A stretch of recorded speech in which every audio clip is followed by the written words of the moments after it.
I am going to be painting in oils today. So I know I'm a watercolor artist, so what am I doing with oils? I thought I'd paint in oil here in the field, and then I'm going to take my oil painting back and do a watercolor from that. Okay, and I love doing exercises like this. It's a way to train you as an artist in doing different things. So oil and watercolor are both great mediums, and you can do different things with each of them. They have their pluses and minuses. I am in love with watercolor, okay? So don't get me wrong, it's like slightly controlled chaos, and every time I start a watercolor painting, it's so exciting that I just don't even know what I'm gonna get, okay? But sometimes it's also nice to work in oils because you have that give and take. You have that sculpting quality that I can play with. So after driving around a little bit on the farm, I found the spot where I want to paint. So let me show you what that is, and let me give you some thoughts of what I was thinking when I chose this. This is the spot, and I realize there's a lot of overgrown stuff here, but that's what makes it great here at the farm. Okay, but I picked this because of the water. So on overcast days, a couple subjects that make great for painting. And one is where you can find water, because see, with the reflection and the light reflected from the sky, you get the variation in light and dark shapes, okay? And that's what I'm going to play with. I am here painting, let me show you, painting under my hatch, which will make a great way to protect myself from the rain. Let me show you my oil setup. Here I am set up underneath my hatch so that I'm keeping mostly dry. I also get to have a little shelf here. It's great. That's why I love this car. Okay, so I just have a gessoed panel that I'm working on here, which I've just rubbed on a little bit of base color. Now, this is an Plein Air Pro oil easel. I use their watercolor easel and I love it. So this is their oil setup, or one of them I should say, and I like it. It's great. Anyways, today I'm going to be using a limited palette of colors that I've kind of been playing with. I'm using dioxane purple, as well as ultramarine blue, sap green, this blue turquoise cobalt right here from Rembrandt.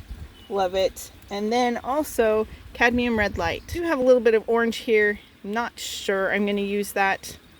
That might just be an accent color that I bring in. Not totally sure on that. I'm not using this red. That's just left over. Okay, and then of course I have titanium white up there. Because for this gray day here, I think it might be kind of fun. We'll see what we get. So I've done my value sketch here. All right, so you can kind of see my plan.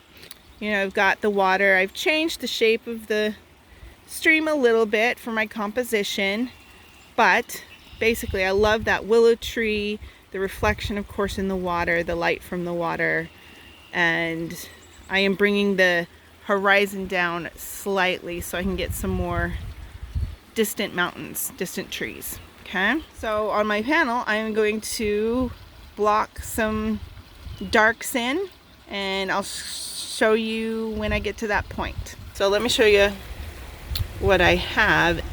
Here it is. Sorry about the glare. It's one bad thing about the oils. And here I decided to sit in the back of my car because the water's starting to drip a little too much on my palette. But here I have the basic block in. We'll see how it goes. All right, I'll be back in a little bit. Hi, I am back and it is cold, and I am having trouble with the water getting onto my oils and stuff like that. So all kinds of new challenges whenever we're plein air painting. But I've got a lot of, I'm just trying to get some of the grays down, trying to get the feel of the day. I don't have all my lights in yet, so that's my next step.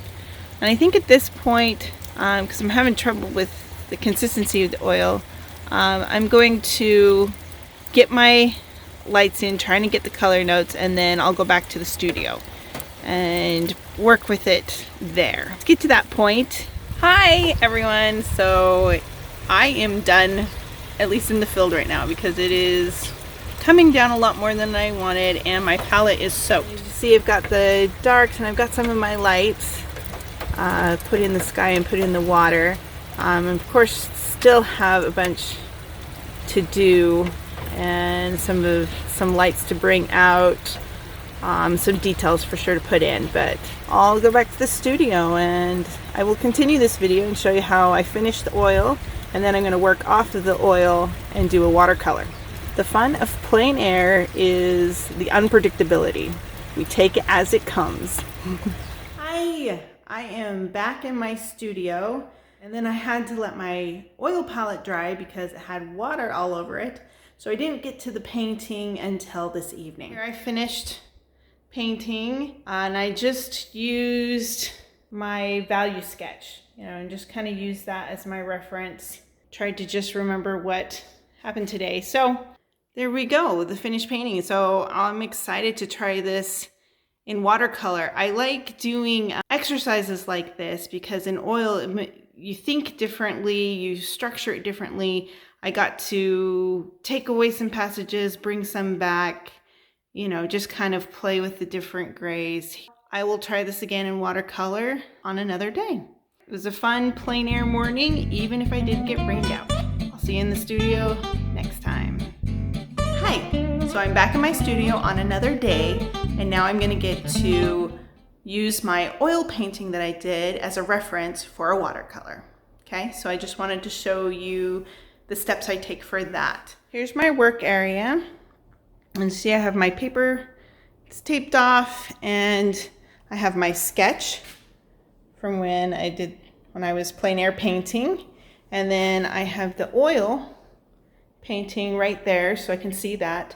And those are the two things that I'm going to work on. First thing I'm going to do is draw this out. I'll show you that and the first wash, and we'll go to that point. So I've done the drawing now. I brought the oil painting over a little more so that I could see it. And let me show you.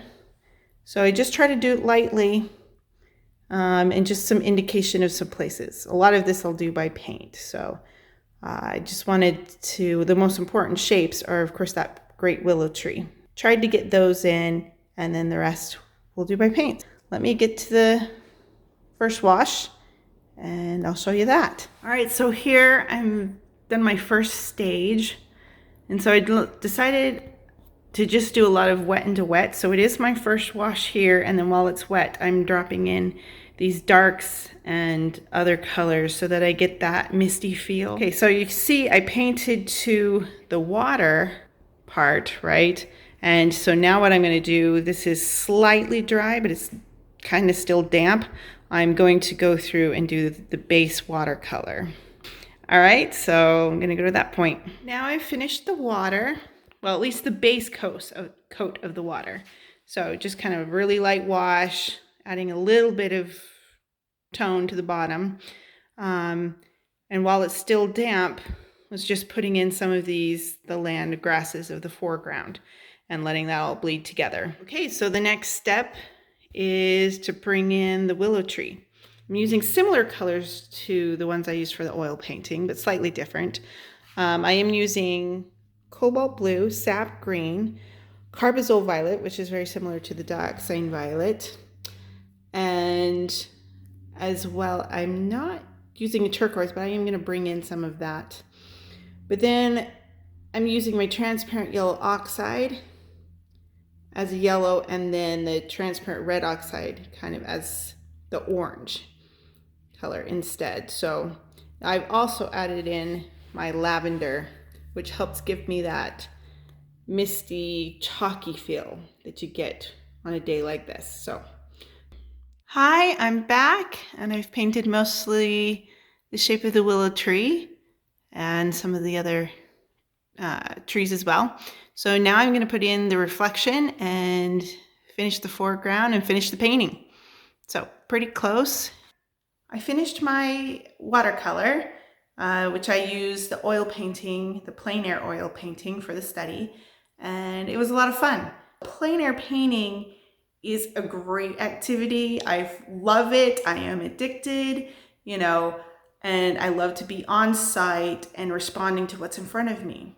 But it's more about, the most important thing about it is information gathering, okay? And so not always is it about the final painting. Instead of just feeling like, okay, I'm gonna go paint a painting, get it done, no more, okay? What's the next one?